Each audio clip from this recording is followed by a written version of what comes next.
ஒன்றிய அரசு பதவிகளில் எத்தனை ஆயிரம் தமிழர்களை நியமிச்சிருக்கீங்க? புள்ளி விவரம் இருக்கா? நான் கேட்குறேன், இங்கே இருக்கிற ஆயக்கர் பவனில் எத்தனை ஆயிரம் தமிழர்களை நியமிச்சிருக்கீங்க மோடி ஆட்சி வந்த பிறகு?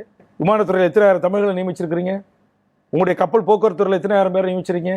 உங்களுடைய சிஎஸ்எஃப் என்று சொல்லக்கூடிய இண்டஸ்ட்ரியல் செக்யூரிட்டி ஃபோர்ஸில் எத்தனை ஆயிரம் தமிழர்கள் நியமிச்சிருக்கீங்க? இங்கே ராணுவத்தில் கூட தமிழர்களை ஒதுக்கக்கூடிய நிலைமைக்கு கொண்டு வந்து நிறுத்திருக்கீங்க. அதை சொன்னால் உடனே ராணுவ வீரர்களை விட்டு வேல்முருகன் மேலே டெல்லி உச்சநீதிமன்றத்தில் கேஸ் போட வைக்கிறீங்க. நான் கேட்குறேன், என் தமிழ் சமூகத்திற்கு, என் தமிழ்நாட்டில் வாழ்கின்ற இந்த தமிழர் நிலத்தில் வாழ்கின்ற 7 கோடி மக்களுடைய பிள்ளை செல்வங்களுடைய இந்த கல்வியை தட்டி பறிச்சிருக்கீங்க நீட்டுன்னு கொண்டு வந்து.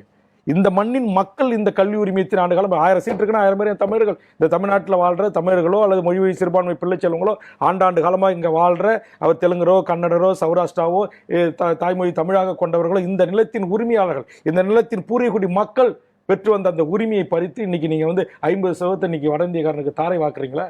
என்னுடைய மக்கள் வரி பணத்தில் நாங்கள் வந்து அந்த துறை தலைவருக்கு சம்பளம் கொடுக்குறோம், அந்த பேராசிரியருக்கு சம்பளம் கொடுக்குறோம், எங்களுடைய பணத்தில் தான் மருத்துவக் கல்லூரியை கட்டியிருக்கிறோம்.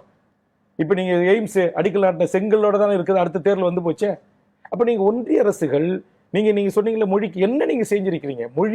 மொழியை நாங்கள் உயர்த்துகிறோம் என்று பேசினால் போதுமே. ஒரு எம்பி வந்தார், பாரதிய ஜனதா எம்பி, இங்கே வந்து எங்கே பார்த்தாலும் திருவள்ளுவர் வந்து கும்பிட்டு இருக்கிறாரு. இன்னைக்கு அவர் எங்கே இருக்கிறாரு?